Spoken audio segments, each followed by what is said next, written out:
J'ai décidé de vivre avec ma sœur et ma nièce, alors tu devrais chercher un autre appartement bon marché car tu es un étranger après tout. David m'a dit cela et j'ai été tellement choquée que mes yeux se sont écarquillés. Je suis restée bouche bée et je n'aurais jamais cru qu'il ne savait pas que la dernière maison était enregistrée à mon nom. Je veux bien que mon nom soit retiré du registre, mais j'ai déjà fait une suggestion. Partir est une option, mais dans ce cas, j'aimerais que vous envisagiez le divorce. J'ai répondu avec un sourire. David a eu un sourire sarcastique et a dit, « Mon père est décédé et tu n'as plus de valeur à mes yeux. » Il a fait comme si tout était permis. Et ne t'attends pas à un partage des biens puisque tu en as parlé, a-t-il dit d'un ton affable, et j'ai tristement baissé le visage et couvert ma bouche. Continue à pleurer. Tu croyais que j'allais t'en empêcher? Pleure d'avoir été abandonné par ton mari, a-t-il dit. Mais je me retenais désespérément. Le rire qui montait, parce que David n'a aucune idée de la situation à laquelle il est sur le point d'être confronté. J'ai immédiatement commencé à penser à un nouvel endroit où vivre. Oui, cet endroit serait parfait. C'est ce que j'ai décidé dans mon cœur. L'image d'une tour d'habitation d'une valeur d'1 million de dollars m'est venue à l'esprit. Je m'appelle Becky et j'ai 34 ans. J'étais sur le point de faire un nouveau pas vers le reste de ma vie. David a 2 ans de plus que moi, 36 ans, et travaille dans un lycée. Il travaille dans un lycée privé pour filles. David est relativement jeune parmi le personnel masculin et semble être populaire auprès des élèves. Il reçoit parfois des lettres de leur part. Le jour de la Saint-Valentin, il reçoit plusieurs chocolats. À chaque fois, David réagit comme si cela le dérangeait. Tu ne fais pas cette tête devant les élèves, n'est-ce pas? Je lui demande. Et il fait une moue de riz. Bien sûr que non. Je me demande pourquoi ils me donnent des chocolats alors qu'ils savent que je suis mariée. Cela ne ferait pas de mal de les accepter. Dis-je en me remémorant mes années de lycée où j'avais le béguin pour un professeur de plus de 10 ans mon aîné. C'est dangereux. Ce serait un gros problème si des rumeurs inappropriées commençaient à circuler dans une école de filles. David dit sérieusement. À cet égard, David est très sincère. Même lorsqu'il reçoit des regards favorables de la part de jeunes élèves, il ne s'engage pas dans des relations inappropriées, ce qui me permet de me sentir à l'aise. Le sérieux de David lui vient probablement de son père. Ses 2 parents étaient éducateurs et je pense que leur influence est importante. Actuellement, nous vivons avec les parents de David dans la maison de son enfance. Nous prévoyons de déménager lorsque nous aurons un enfant, mais malheureusement, nous n'avons pas encore d'enfant. De plus, le revenu que je tire de mon emploi à temps partiel et la contribution de David au ménage ne laissent pas beaucoup de place à l'épargne. Je vis confortablement avec mes beaux-parents, qui sont très chaleureux à mon égard. Mon dernier souci est l'aggravation de l'état des jambes de mon beau père. Sa capacité à marcher se détériore de jour en jour et il ne peut plus apprécier ses promenades autant qu'avant. Nous avons donc acheté un fauteuil roulant et essayé de le faire sortir le plus possible. J'ai changé de travail, passant d'un poste de jour à un poste tôt le matin dans une boulangerie. Cela me permet d'aller me promener ou de faire des courses avec mes beaux-parents pendant la journée. Mes parents étant décédés, je chéris mes beaux-parents comme s'ils étaient mes propres parents. Ils m'ont laissé un héritage, mais j'aimerais toujours qu'ils soient en vie. David a une sœur aînée, Kim, dont le mari travaille dans une grande entreprise et qui a une fille de 17 ans. Nicole. Cela fait 10 ans que nous nous sommes mariés et Kim, qui travaille, laisse souvent Nicole chez nous. Grâce à cela, Nicole et moi avons développé une relation étroite. Nicole m'appelle sœur Becky et me fait confiance comme à sa propre sœur. J'étais fille unique, il était donc très précieux d'avoir une présence semblable à celle d'une sœur en la personne de Nicole. Maintenant que nous n'avons plus à nous occuper d'elle chez nos beaux-parents, nous restons souvent en contact. En revanche, mes relations avec Kim ne sont pas très bonnes. Depuis la première fois que j'ai rencontré Kim lors d'une visite aux parents de David, je n'ai jamais eu une bonne impression d'elle. Elle a dit en riant, je pensais qu'il choisirait quelqu'un de plus mignon lors de notre première rencontre. De plus, David n'a pas pris ma défense à ce moment-là. si les parents de David n'avaient pas été bouleversés par les paroles de Kim, je n'aurais peut-être pas épousé David. David a déclaré plus tard, je ne choisis pas les gens en fonction de leur apparence. Je pense que la personnalité est la chose la plus importante dans le mariage. Cependant, ces mots n'ont pas eu beaucoup d'écho en moi. Au contraire, la colère immédiate des parents de David m'a donné l'impression qu'ils se souciaient de moi. Je voulais être serviable envers les parents de David comme je ne pouvais pas l'être envers les miens. Ces derniers temps, Kim revient plus souvent à la maison familiale. Elle ne m'en parle pas directement, mais d'après les conversations avec David et ses parents, il semble qu'il y ait des conflits fréquents entre elle et son mari. Bien qu'ils travaillent tous les deux, elle est souvent pointée du doigt parce qu'elle néglige les tâches ménagères, alors qu'on s'attend à ce qu'elle s'occupe au moins du ménage. Et si je ne travaillais que quelques heures à temps partiel comme Becky, je pourrais aussi m'occuper des tâches ménagères, mais je travaille à temps plein, elle remarquait avec sarcasme, en me jetant un coup d'œil. Kim se compare souvent à moi. Pendant longtemps, je n'ai pas compris pourquoi, mais j'ai l'impression qu'elle est en compétition avec moi. Peut-être que Kim était contrariée parce que les parents de David s'étaient rangés de mon côté lors de notre première rencontre. Finalement, David m'a défendu, ce qui a semblé augmenter la colère de Kim. On s'en sort seulement parce que maman nous aide. Ce serait impossible tout seul, dit David et Kim rit fièrement. Sans enfant et avec l'aide de maman, c'est normal que tu puisses gérer les tâches ménagères. Non, tu n'y arrives pas. Kim est plus capable, n'est-ce pas? Elles se sont moquées de moi avec dédain. J'ai surpris ma mère à Lousie en train de les observer de loin, et David s'est rapidement éclairci la gorge. Cependant, Becky fait de son mieux. Elle est attentive, comme si elle s'occupait de mon père avec ses mauvaises jambes. En me dirigeant vers la chambre, laissant Kim surprise par sa déclaration, j'ai décidé de contacter Nicole. Nicole répond calmement, oui, maman a tort dans cette affaire.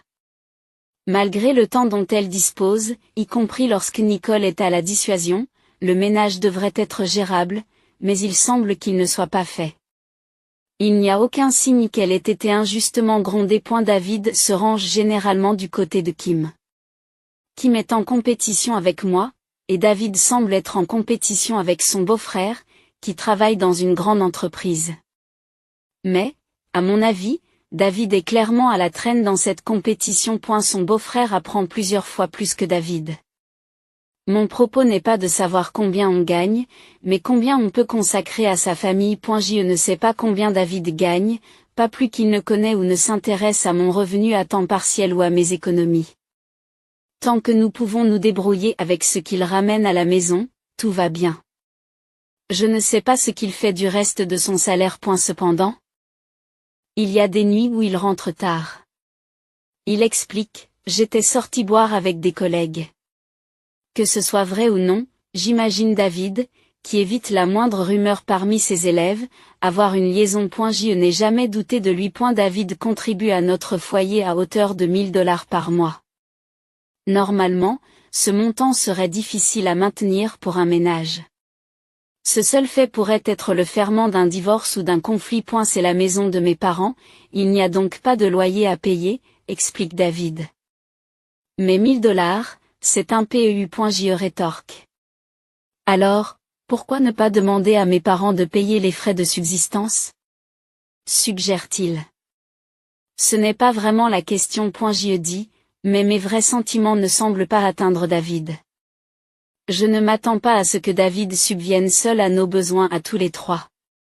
Mais je ne me sens pas responsable de sa famille et de ses actes. Tu peux dire de telles choses quand tu as des enfants comme ta sœur, a-t-il dit, sachant que cela me blesserait. À ce moment-là, j'ai compris que si mon mari s'occupait de sa sœur, il n'en faisait pas autant pour sa femme. Pendant ce temps, l'état de la jambe de mon beau-père s'aggravait progressivement. Notre environnement était en pente et ne se prêtait pas à l'utilisation d'un fauteuil roulant. Pourquoi ne pas envisager un déménagement? J'en ai parlé à mes beaux-parents en l'absence de David. Mais pour le budget, ils m'ont répondu, nous pourrions utiliser les fonds provenant de la vente de la maison, et je peux couvrir les paiements hypothécaires supplémentaires. Mais Becky, c'est beaucoup d'argent. Tu contribues déjà davantage aux frais de subsistance que David, s'inquiète ma belle mère. Et ne vous inquiétez pas, les rassure-je. J'ai reçu un héritage de mes parents. S'il peut être utilisé pour mon beau-père et ma belle-mère, mes parents en seront ravis, ai-je expliqué. À ce moment-là, mes sentiments pour David avaient presque disparu. Cependant, je ressentais de l'affection pour mes beaux-parents et je souhaitais continuer à vivre avec eux. Nous avons décidé de déménager après en avoir discuté avec les parents de David. Avant de déménager, nous avons rendu la maison accessible aux fauteuils roulants et installé des mains courantes pour faciliter les déplacements de mon beau-père. Je pense que la nouvelle maison, en particulier pour mon beau-père, était beaucoup plus confortable que la précédente. Dans l'ancienne maison, même le fait de se déplacer jusqu'aux toilettes était un combat, alors qu'aujourd'hui, il peut les utiliser sans problème. D'abord hésitant, mes beaux-parents se sont sentis soulagés lorsque j'ai accepté une certaine condition. Il s'agissait de mettre la nouvelle maison à mon nom et de cacher ce fait à David. J'avais caché à David l'existence de l'héritage que j'avais reçu de mes parents. Si David était au courant de votre patrimoine, il compterait encore plus sur vous. Nous ne pouvons pas permettre cela, a dit mon beau-père, montrant son intention de m'empêcher de dépendre de l'héritage de mes parents, ce qui m'a vraiment fait plaisir. J'aimerais avoir plus de force. Je suis désolé d'être un fardeau. Mon beau-père s'est excusé, mais j'ai renoncé à le faire. Pas du tout.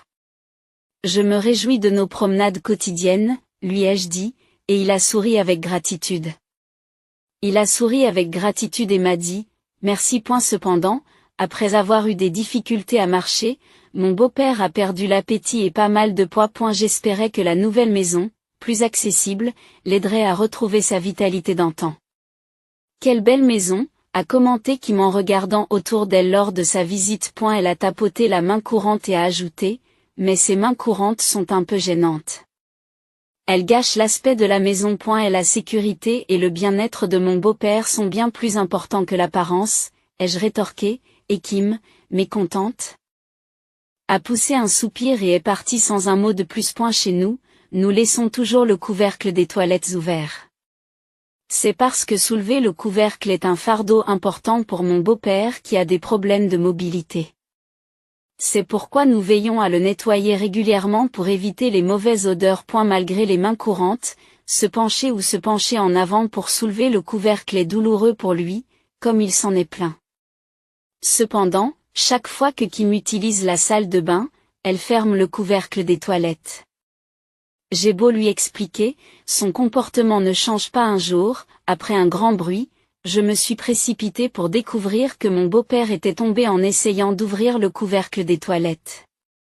Je t'ai demandé de ne pas fermer le couvercle, me suis-je exclamé auprès de Kim, qui est arrivé plus tard en soutenant mon beau père. Je ne pouvais pas lui pardonner, même si c'était ma belle-sœur. Heureusement, mon beau-père n'a pas été gravement blessé.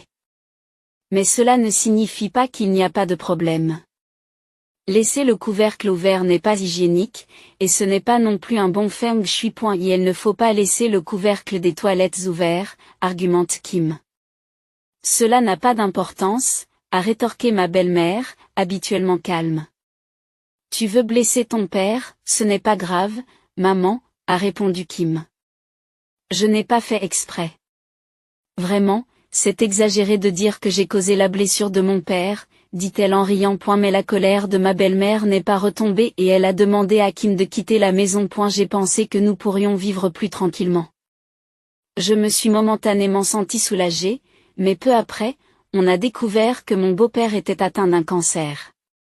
Le cancer avait déjà formé des métastases dans tout son corps lorsqu'on l'a découvert, ce qui ne laissait aucune place au traitement. 1 an et demi plus tard, mon beau-père est décédé. Après les funérailles.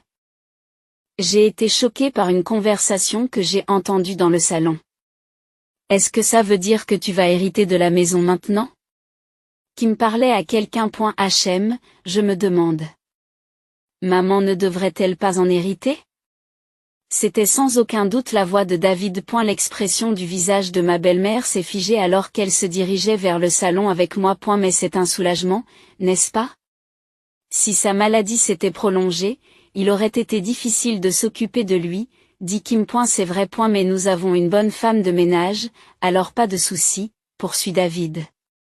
C'est un peu fort de dire cela. Mais tu as peut-être raison.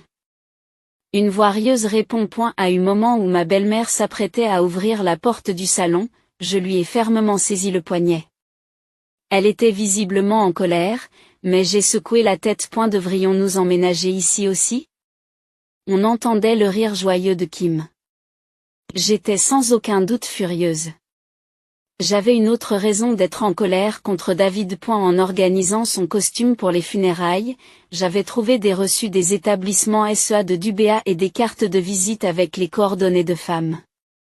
J'en ai trouvé d'autres en fouillant son sac. Ces contacts se faisaient à distance, apparemment pour éviter d'être repérés par des camarades de classe ou des étudiants.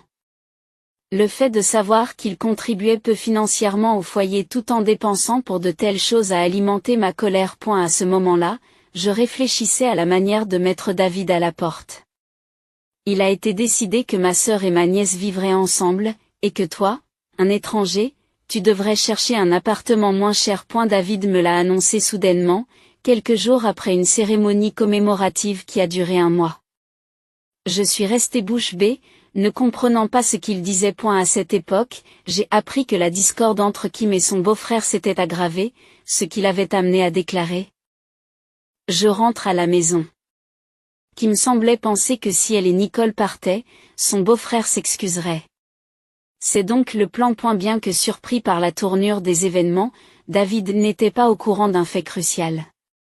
Cette belle famille est à mon nom. Malgré le fait que je doive payer une hypothèque de $1800, j'ai réfléchi à la manière d'expulser David, mais je me suis rendu compte qu'il y avait d'autres options. Envisageant de transférer la propriété à David, j'ai élaboré un plan et j'ai souri d'un air narquois. Partir est une option, mais dans ce cas, j'aimerais divorcer, ai-je proposé. Si je devais partir, le divorce me paraissait approprié. Sinon, je me retrouverais dans une situation désavantageuse.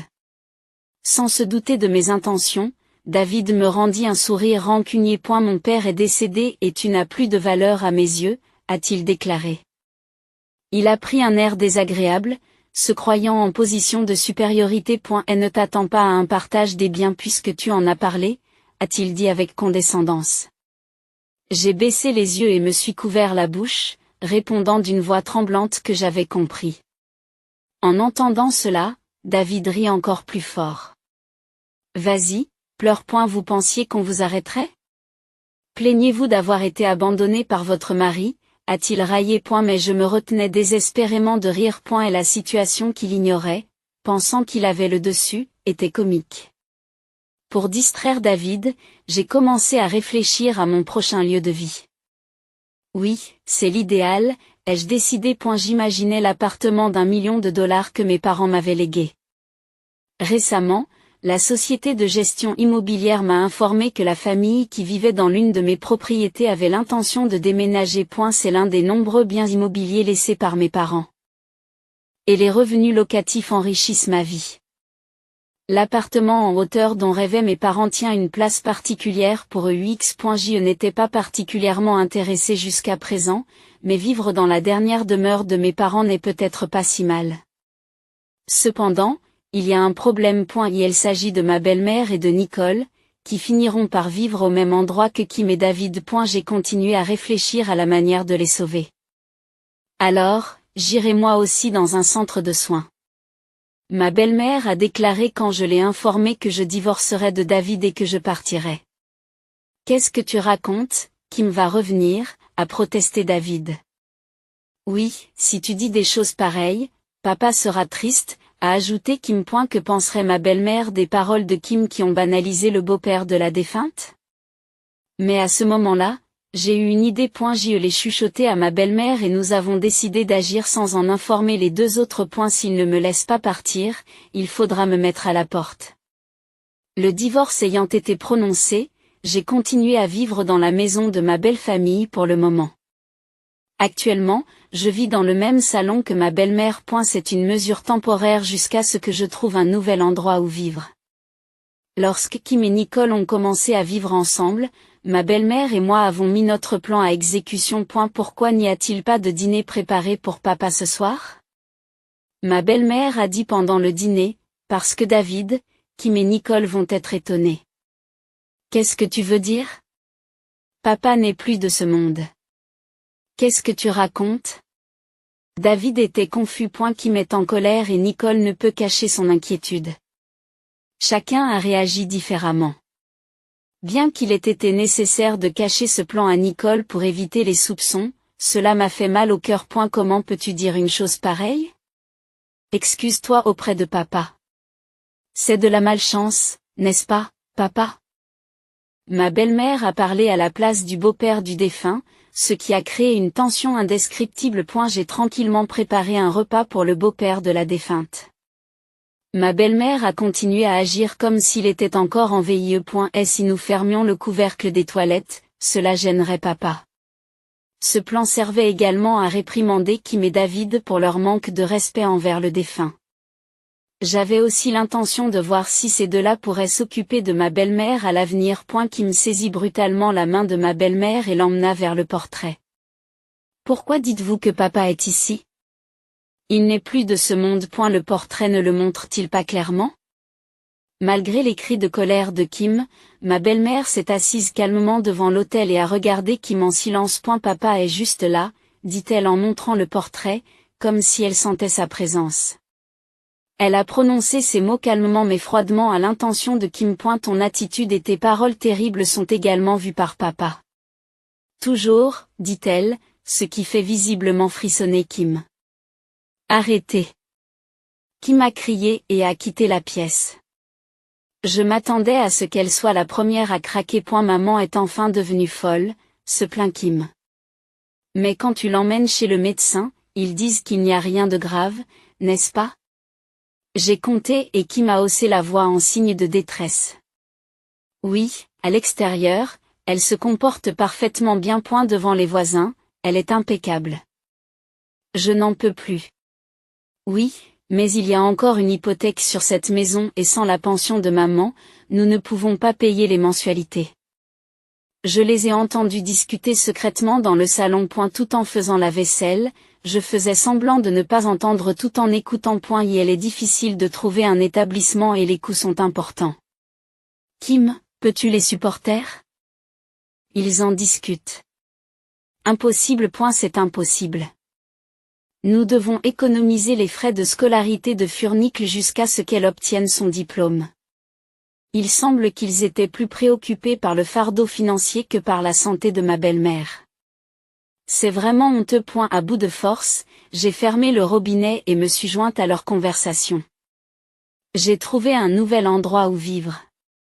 Si vous le souhaitez, je peux prendre ma belle-mère et m'occuper d'elle jusqu'à ce que nous trouvions un établissement approprié. J'ai suggéré de les regarder se regarder l'un l'autre avant d'ajouter, par ailleurs, en ce qui concerne l'hypothèque de cette maison, c'est moi qui ai payé les mensualités.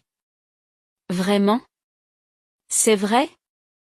Marmonne David, hébété. Le montant restant après avoir déduit les frais de subsistance de mon revenu à temps partiel est suffisant pour le paiement. Je m'attendais à ce que David pense cela. Et elle s'est probablement dit, maintenant que les revenus de ma sœur sont là, ce sera facile. Faisant semblant de ne pas entendre, j'ai gloussé intérieurement en lui disant, si ta mère et moi partons ensemble, je transférerai la propriété et les paiements du prêt à David. David a simplement répondu, j'ai compris.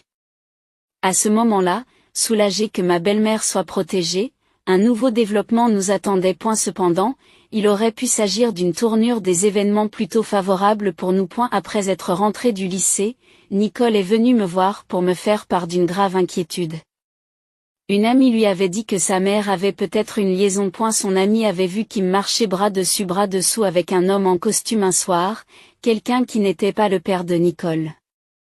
Après avoir posé des questions, il s'est avéré que cela s'est produit alors que Nicole était à son cours de soutien scolaire. Et elle est apparu clairement que la négligence de Kim à l'égard des tâches ménagères n'était pas due à l'éducation des enfants ou au travail, mais à sa liaison. J'ai assuré à Nicole que je m'occuperais de cette affaire et je lui ai fait promettre de la garder secrète. J'ai immédiatement engagé un détective pour enquêter sur la liaison de Kim. Peut-être avait-elle baissé la garde pendant la séparation d'avec son mari, ou peut-être envisageait-elle le divorce. Mais sa défaillance est survenue trop tôt. Le divorce légal n'avait pas encore été prononcé. Une fois que le détective a révélé la liaison, son beau-frère a entamé une procédure de divorce. Le père de Nicole en a obtenu la garde et elle est allée vivre avec lui. Kim, ainsi que son amant sur le lieu de travail, a été poursuivi en dommages et intérêts par son beau-frère.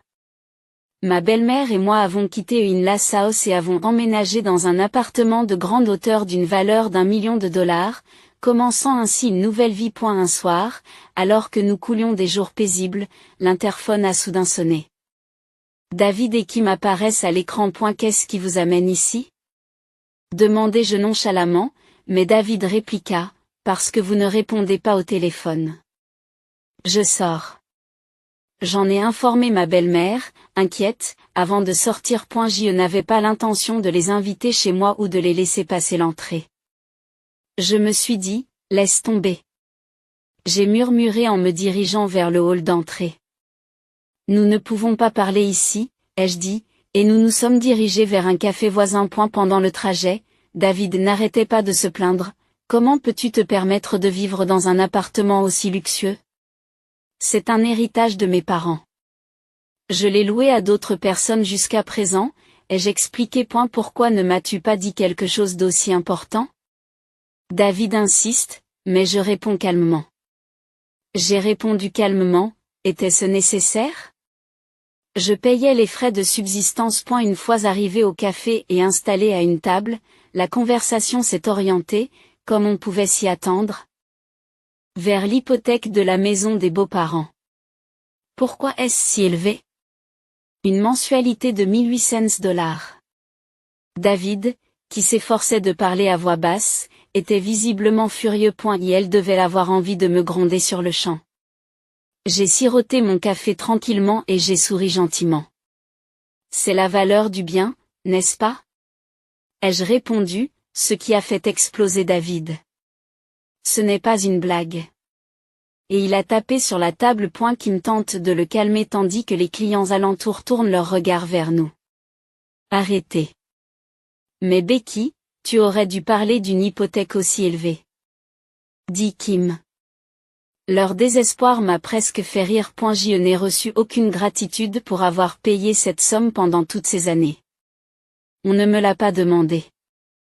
D'ailleurs, tu m'as surtout laissé le soin de transférer le titre de propriété, n'est-ce pas ? Ai-je dit à voix basse, insistant sur le fait qu'il n'est pas correct de se plaindre uniquement en cas de désagrément. Étant donné que Kim était confronté à des demandes d'indemnisation de la part de son mari et de la femme de son amant, je pouvais quelque peu comprendre leur situation. De plus, la révélation de sa liaison sur son lieu de travail l'a poussé à démissionner. De mon point de vue, tout cela était le résultat de son propre travail. J'ai doucement tourné mon regard vers Kim. J'ai dit en souriant, tu as eu la vie dure, n'est-ce pas ? Comment ça ? Parce qu'il ne contribue pas assez à la vie du ménage. Quoi ? Kim fixe David. Sentant le regard en coin, David répond vaguement, eh bien, c'est... Ah, je vois. Cela ne fait pas longtemps que nous sommes partis.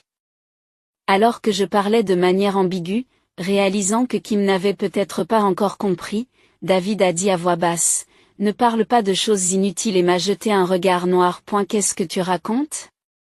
Kim s'est tourné vers moi. Exigeant une explication. J'ai haussé les épaules et sorti quelques documents de mon sac. Il n'avait donné que 1000 dollars au foyer et fréquentait ce genre d'endroit. J'ai étalé sur la table des reçus douteux et des cartes de visite de femmes. Qu'est-ce que c'est ? Qu'est-ce que c'est que ça ? Qu'est-ce que tu veux dire par fréquenter des endroits comme ça ? Kim s'est montré plus outré que prévu, lisant à haute voix les noms des établissements. C'est insensé. C'est dégoûtant. L'exclamation de Kim déclenche la colère de David. Qu'est-ce que tu racontes ? Tu t'es toi aussi livré à des actes d'infidélité aussi embarrassants sur ton lieu de travail. Une horrible dispute s'est déroulée devant moi, chacun critiquant les méfaits de l'autre. Je sirote mon café, observant tranquillement leur dispute. D'ailleurs, cette propriété ne fait pas partie du partage de la succession. C'est David qui a refusé le partage des biens. Il était clair qu'il n'avait aucune raison de se plaindre auprès de moi. Inquiet d'une éventuelle plainte de la part du café, je me suis adressé à David. Ah, c'est vrai. Désolé d'interrompre votre conversation. Sur ce, David a mis fin à sa querelle avec Kayem. Il s'agit peut-être d'une communication unique entre un couple marié depuis longtemps. Tu disais, demanda-t-il. J'allais oublier, mais il y a une école de soutien scolaire populaire près de ce café. Quoi? Ils se regardent l'un l'autre, puis me regardent à nouveau, perplexe. Il semble que beaucoup d'étudiants passent leur temps avant les cours ici, ai-je chuchoté à David. Tu vois cet uniforme? Il ne vous dit rien? Je me demande combien il y en a, y compris ceux qui portent des vêtements décontractés. Soudain, David se lève, provoquant un grand bruit. Il a balayé les environs du regard, remarquant les badauds. J'ai entendu des rires discrets autour de nous. Il semble que David et Kim aient compris mon choix de café. Pour votre gouverne? Ce n'est pas moi qui ai élevé la voix. David est resté debout, le visage tourné vers le bas, tremblant. Merci de t'être exposé. J'ai hâte d'aller à l'école demain. J'ai posé ma joue sur ma main, regardant attentivement David, et j'ai souri. Devant moi, David s'est effondré sur le sol. Finalement, la belle maison de David et Kim a été mise en vente et ils ont déménagé dans un vieil et petit appartement. Kim s'est efforcé de trouver un nouvel emploi et David a démissionné de l'école de la petite fille. Et il semble qu'un parent se soit plaint d'un membre du personnel qui posait problème. Même sans cette plainte, David aurait démissionné, mais l'appel a répandu la rumeur. Je le savais parce que l'amie de Nicole fréquentait l'école où travaillait David et qu'elle m'a fourni l'information. Comme David le craignait, l'histoire s'est rapidement répandue. Après l'avoir entendu de la bouche de Nicole, ma belle-mère s'est exclamée, « Quel couple pitoyable !» et j'ai éclaté de rire. Une fois, ils sont venus nous voir, comptant sur l'héritage que j'avais reçu et sur les revenus de ma belle-mère. Ils sont venus s'excuser, mais je leur ai dit, « Vous n'avez plus besoin de vous excuser » et je les ai rapidement renvoyés. J'y vis toujours avec ma belle-mère et j'apprécie la compagnie de Nicole, qui vient souvent dans notre appartement. Elle aime la vue des fenêtres, semblable au vaste ciel que mes parents admiraient autrefois. Avec les rideaux grands ouverts, nos repas sont toujours délicieux. J'espère remplir envers ma belle-mère les devoirs filiaux que je n'ai pas pu remplir envers mes parents, en chérissant notre vie commune.